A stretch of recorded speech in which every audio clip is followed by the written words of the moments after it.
there was no verdict. Ilikuwa mchezo wa paka na panya, yani tunasema piki piki pongi. Unaona? Yani mchezo wa cheza pata potea. Hello and a warm welcome to Herman Manyora's YouTube channel, where we have the public opinion show, and this is the show that I come to the streets to take your opinion about the state of the nation in matters politics, even after the elections. And my name is Kimutai Kennedy.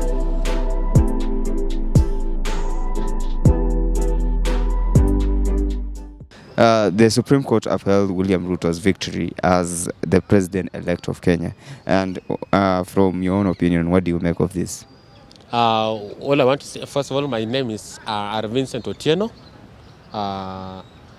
After the declaration of president-elect, it is entrenched in our constitution that a person or a Kenyan citizen or a person may file a case to the Supreme Court to challenge the declaration of the president-elect at the apex court, because it's only the Supreme Court, the apex court of Kenya, that has got an original jurisdiction to adjudicate for matters presidential election. We went into the Supreme Court on a belief that the judges are independent. The judges are people who swear an oath of office. Judges are very independent in judiciary, of course. But what we saw are contrary to our expectation. Number one, an unanimous decision made by the judges, actually it's somebody's hand. I don't believe in the judiciary we have currently. We respect the decision because what the Constitution says, that whatever the Supreme Court says is final. But we disagree. We disagree with the court. We are deeply crying. We are crying. Baba's victory has been stolen. These illegitimate usurpers of people's sovereignty and power must be kicked out. We fought all along. Raila Amolo Odinga has fought for democracy. Raila Amolo Odinga has fought for the amendment of the Constitution. You have got 2010 Constitution, but the judiciary is still rotten. It's a rotten judiciary. It's so absurd. The decision that was made by Martha Koome is null and void. Martha Koome purporting that William Samoei Ruto won the 9th August election is null and void. We disagree with that. And I'm telling Kenyans this, we are supposed to wake up. We are not tired. And we can never be tired. It is not the beginning. It's not the end of the beginning. It's not the beginning of end. It's not the end, but it's the beginning. We are still beginning. It's the end of the beginning. We are beginning, we are ending the beginning. And we are not beginning the end. The time has come for us to wake up. I'm satisfied na ruling yao. Basically, what was Azimio wako present evidence. All it saw was some attempts at forgery, conspiracy theories na fiction.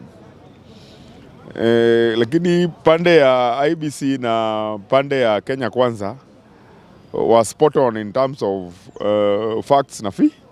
So the Supreme Court had no other way but to return a verdict which affirmed William Ruto as president. We are basically satisfied. Wamefanya kazi yao bila pressure. Mimi nashukuru wao sana kwa kuzima masimu yao, sasa walienda retreat ya kuandika hiyo judgment. Mimi, according to my understanding, if justice like that one of Supreme Court of Kenya, there's no justice in the world. What do you mean? This is total nonsense. That's the reality. Kwa sababu ukihesabu katika mambo 9 ambayo alikuwa ameweka pale, hakuna hata moja ambaye aliona kwamba ni makosa. Tu, mimi nilibaki hapo sielewi, mimi ndio sielewi kizungu, hao ndio waelewi. Kwa nini nasema hivyo? Ya kwanza nataka tuelewane. Alisema evidence. Mpaka Soweto alidemonstrate evidence. Koome akasema ni uongo. Hiyo ilikuwa ya fake. Na ni kitu. Haya, ya pili amesema kama kuna 11 inaitangwa nini? Polling centers 11,000 ambayo ilikuwa haifai. Mambo yake ikuwa, lakini haijafika threshold. Nikashindwa, maana ya evidence ni nini? Maana ya evidence ni nini? Tu, ni kitu ambayo inaitwa credible, fair, free and credible election. Na kama kule kulikuwa na fujo, Na tumeona fujo ambayo ilifanyika na vitu ambayo ilikuwa inafanyika na abrakadabra mpaka wengine wameingia kwa saba ambaye hata watu wa kutoka Venezuela. Hiyo sasa ni free, fair and credible kweli. Hiyo ikiwa ni hivyo, there is no need of kwenda kotini tukizungumzia. Hata mpaka hapo nimefika, ninaona kuna haja ya kusema tutegemea court, Supreme Court. That ni watu ambao wanakaa pale kudanganya, kutuona kama sisi ni watu ambao tuelewi. Tunalipa a lot of money for nothing. Hakuna haja ya kuwa na Supreme Court inakaa kama hiyo. Hakuna haja kabisa. Nikiangalia hiyo Supreme Court imekuwa kama ni court ya vipindi. 2013 ilikuwa na kipindi ambayo ilikuwa na nani? Na Willy Mutunga. 2017 hiyo kipindi ikakuja tena na Maraga. Akaiangusha na akasema basi waende wapungue 7. Baadaye akasemekana ati 7 hao wenye 7 wale ambao wana control 7 wamelala. Wako Ufaransa wamelala. 2022 ni Koome. That's according to me, niliwaona ni watu ambaye wa hadithi ya Kakasungura. That's the best way, ni instead of ya kukampeni use a lot of money, ni better basi utafute pesa utiarisho upatie Chief Justice na wengine upatie chairman wa IBC. Kama umetafuta kama 2 billion umpatie moja Chief Justice, nyingine chairman wa IBC, alafu utakuwa president. Simple. Niliona Supreme Court walifanya ukweli na maono ya Wakenya vile walikuwa wamepiga kura. Cha pili, nimeona Supreme Court vile wamefanya ni kulingana na matakwa Kenya, hawakulazimishiwa na kinyume cha sheria ama kinyume cha wenye wako na mamlaka kuliko wenye walikuwa nao. Cha tatu, vile Supreme Court vile walifanya ni kitu ya chapo ya maana na ya kuridhisha Wakenya vile walikuwa natarajia. My name is Stephen Onyimbo Oswaro. Chenye Supreme Court ilifanya pale, nitasema hivi, there was no verdict. Ilikuwa mchezo wa paka na panya, yani tunasema piki piki pongi, unaona, yani mchezo wa cheza pata potea. And how comes Martha Koome wanamwandikia speech yenye alisoma, hiyo ilikuwa si speech yake. That's why uliona mule ndani walitofautiana na majaji. Yeye alikuwa anasukuma majaji pale, waende vile anataka. Lakini ukweli wa mambo ulikuwa hivi, hiyo ni kitu ilikuwa imepangwa. Jaji walikuwa wanaambia kama wewe ni mkubwa wetu Martha Koome, hii kitu tunalify. Lakini kwa sababu yeye alituuza. Mwanzo ni kurudi nyuma kidogo, Maraga aliwaambia msiweke pesa mbele. Mkiweka pesa mbele sasa watu wenye wataumia pale ni raia. Sisi wacha tuumie, lakini tutabaki upinzani vile jinsi vile tulikuwa upinzani, lakini sisi hatuna shida. Lakini wale watu wenye wako na shida pale, sasa wale watu wa Kenya kwanza wako na shida mingi sana pale. Sisi hatuna tatizo lolote pale. Watu wenye wataumia tu wale wenye walikuwa mrengo wa Kenya kwanza. Sisi tutasidi kusimama na Raila hata kwa vyovyote vile. Ile yenye tulikuwa tumesema freedom is coming, hiyo tumetupilia mbali kabisa. Shortly after the Supreme Court gave a verdict, President Uhuru Kenyatta gave out a speech about the whole process of elections and everything. We must ask ourselves, is it about numbers or is it about the process? Which of these two is it? Can our institutions rule one way in one election and another way in another election without scrutiny? So what do you make about President Uhuru Kenyatta's speech shortly after the Apex Court gave a verdict? Uhuru Kenyatta aliongea kama mwanaume na akaongea kama president, kwa sababu aliangalia hivi akaona ni kazi ya utoto. Ndiposa yeye mwenyewe alisema nimecongratulate watu wote walioshinda, lakini hakusema nimecongratulate president elect. Unastahili ujiulize hivyo. Ya pili ameongea sio ni juzi ama ni jana, akasema wacha huyu apewe in duration ya muda mfupi. lakini mimi ninaamini kwamba my leader ni Raila Amolo Odinga. Sema kwamba Raila ni kama malaika, but reality ni kwamba ukiangalia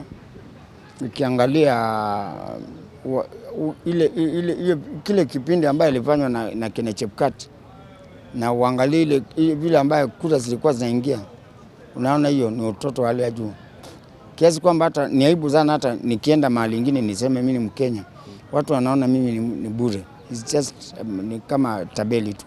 First of all, number one, President Uhuru's speech. Uhuru Kenyatta, as the chairman of Azimio la Umoja, made a speech immediately, maybe before 24 hours after Martha Kome's purporting that William Ruto actually won the election. On issue and on his points, he questioned the judiciary actually. That's the head of state, the president, questioning the judiciary. This proves to you that how rotten judiciary is. It tells you how unreliable this institution is. Then we need to disband it. We need to work on our own. Unajua kama chairman wa Azimio, Uhuru Kenyatta hawezi furahia ruling ya Supreme Court. That ruling, vile Justice Mwila alisema, nature of their work, once they make a decision, some people will win, some people will lose. Specifically nikiongea mambo ya president, that was a very general statement about process or numbers.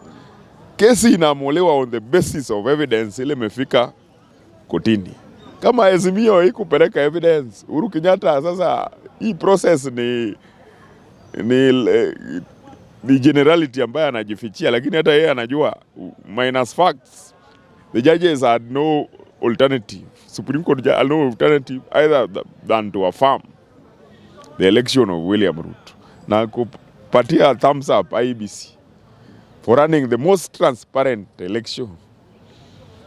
Ile tumeona, I've been around the last 4 elections. This is the most transparent IEBC imewahi jaribu.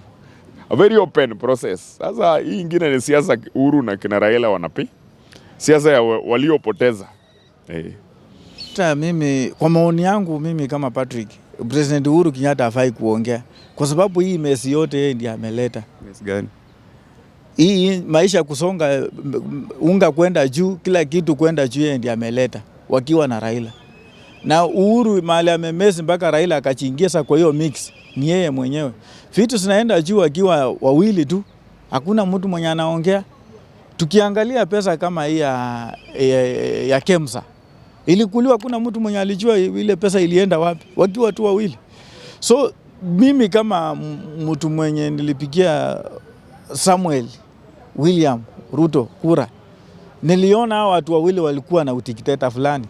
Mimi nishaikaa Uganda na tunajua utikiteta vile huwa unapeleka hiyo nchi.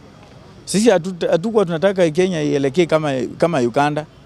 Uhuru ana regret kwa sababu Raila angeimuingiza hapo, ndio sasa hii nchi wangeibora mzuri, ianguke mzuri. Na sisi tunataka Mkenya yeyote mahali penye yako unazaa mtoto, ukijua huyu mtoto pia anaweza kuwa mahali penye hata Ruto wako. Sisi tunazaa mtoto, lazima mtoto atoke kwa nyumba ya Raila ama atoke kwa nyumba ya Kenyatta ndiye akuwe president. Unaweza kuwa president hata kama unatoka mahali penye hata hapajulikani. Si lazima papa yako akuwe alikuwa kiongozi ndio ukuwe kiongozi. The judiciary is not even reliable. We can't rely on that. We can't rely on Chebukati. The IEBC just an independent system by its name, but practically things are not working the same. In 2007 we saw what happened. In 2013, in 2017 the election was shambolic. Now in 2022, Chebukati being bribed to declare William Ruto. Chebukati need to be arrested, need to be sued in a criminal court. We will not allow, we will not respect that decision. So Uhuru Kenyatta's questioning, because if you look at this, you use the same clause to decide this. After 5 years, use the same clause to decide what is contrary to what you made in the, I mean, what kind of judiciary is that? So it's, you ask about if it's about numbers or the process. If the process is not constitutional, then that calls for nullification. Like when they say after counting, in the commission shall verify, it shall tally and declare the president. If even one constituency has not been verified, that's a nullification.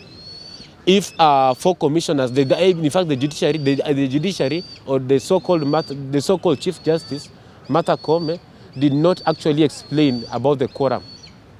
did not actually explain to Kenyans about the blank Form 34As, did not actually explain to Kenyans about the evidence that were presented by DCI. She actually rubbished everything. We say, we will not believe in judiciary, and we can never. And what Raila Amolo Odinga should do, should not give up. We should continue moving on.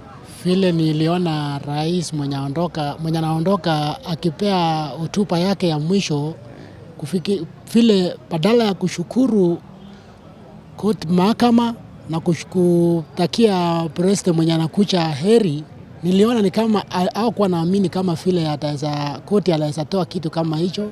Cha pili ni kama president alikuwa ameshindwa kupea pongezi president mwenye amemteule. Cha tatu, president mwenyewe kwa akili yake na kwa maono yake na kwa mawazo yake, niliona hakuwa anatarajia vile imetokea. Cha tatu, niliona president mwenyewe mwenye anaondoka vile niliona alishindwa hata kwenye anachipu na ameshindwa Kenyatta saongea mpaka tu akaongea hivyo. Cha pili tena nimeona president mwenyewe mwenye anaondoka vile hakuwa anatarajia Wakenya kama anaweza amua venye ameamua. Kwa sababu hapo mimi nitakuweka wazi. Hapo hamna sheria yoyote ambayo walifata. Wao walienda kinyume jinsi vile wao walikuwa wanataka. Hapo hamna chochote chenye kilitendeka pale. Ilikuwa there was no verdict. Yani pale ruli hiyo kitu wakijua kwamba hamna mtu yoyote atakuja kutupinga. Ni kitu ilikuwa imepanga. Waamini walikuwa wamepangwa. Walikuwa wameipanga kabisa. Well, that's it for the Public Opinion Show here at Herman Manyora's YouTube channel. Remember that the conversation doesn't just end here, but you can continue as well on the comment section. And that's it. My name is Kimutai Kennedy.